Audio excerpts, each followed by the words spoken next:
All right, the FDNY has now confirmed that it is, quote, looking into firefighters who dared to boo and shouted Trump at Attorney General Letitia James at an event last week.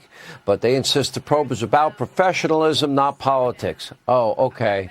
Now, one thing I can say for sure is this. FDNY heroes, like NYPD heroes, they're not checking people's political affiliations when they risk their lives to save others. And don't we celebrate something called freedom of speech in America? Now you're going to investigate this? In Washington, D.C., Florida Congressman Matt Gaetz asked the Inspector General at the DOJ to launch an investigation of the special counsel, Jack Smith, who Gaetz is saying is trying to take Donald Trump to trial before the November election in violation of so-called DOJ policies, promising not to interfere in elections. Here with much more, Florida Congressman Matt Gaetz is with us. First, on the FDNY, I could tell you I know many of them. And guess what? They're not checking people's political affiliation when they're going in a direction and everyone else is going in another direction, like on 9/11. What's crazy about this is they're doing more to identify the FDNY members who booed Tish James than they are to identify the illegal aliens who are engaged in a crime wave in New York City, raping and beating and killing people. And you know what? When you get to New York's finest and New York's bravest, if you don't stand with them, they'll let you know it. They let Bill de Blasio know it. They're letting Tish James know it. And what you know and what I know about a lot of these FDNY guys, they believe in the majesty of New York City, and that city has been totally tarnished by this lawless pursuit of President Trump for things that I didn't even know were crimes, like a hush money payment and successful real estate transactions where no one lost money.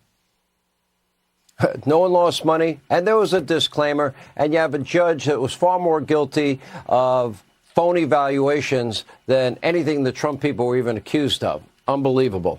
All right, moving on. Let's talk about the Inspector General, and you would like an investigation, which I think would be warranted. The DOJ does have a policy. There's no specific details, but you don't have trials like this before elections. Okay.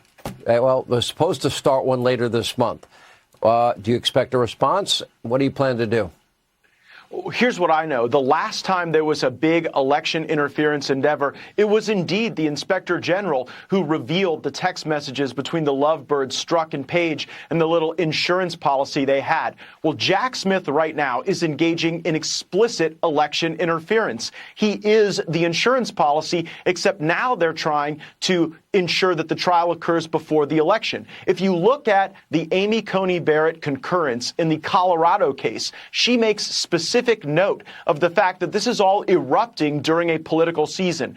Just like the Inspector General exposed the Russia hoax for election interference, now he ought to sink his teeth into Jack Smith. Let's find out the coordination that's occurred between the Department of Justice and all of these various and sundry efforts to pursue President Trump. And you know what's true about Jack Smith? He has totally given up the game. He's saying the quiet part out loud because every pleading, every filing, every strategy is directed to get this done before the election. This isn't about the facts and the law. This is about derailing a very productive and very successful presidential campaign of Donald Trump. That's not what the DOJ is supposed to do. Good thing we have an Inspector General who's blown up election interference in the past and has the power and the obligation to take it up and do so again.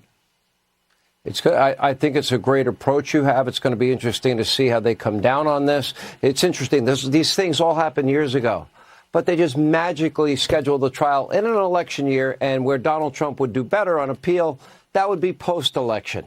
Because I don't think you can get a fair hearing in New York, a fair trial in New York, or a fair trial in D.C. for sure. Never mind Fulton County. All right, Matt Gaetz, thank you. We appreciate your time.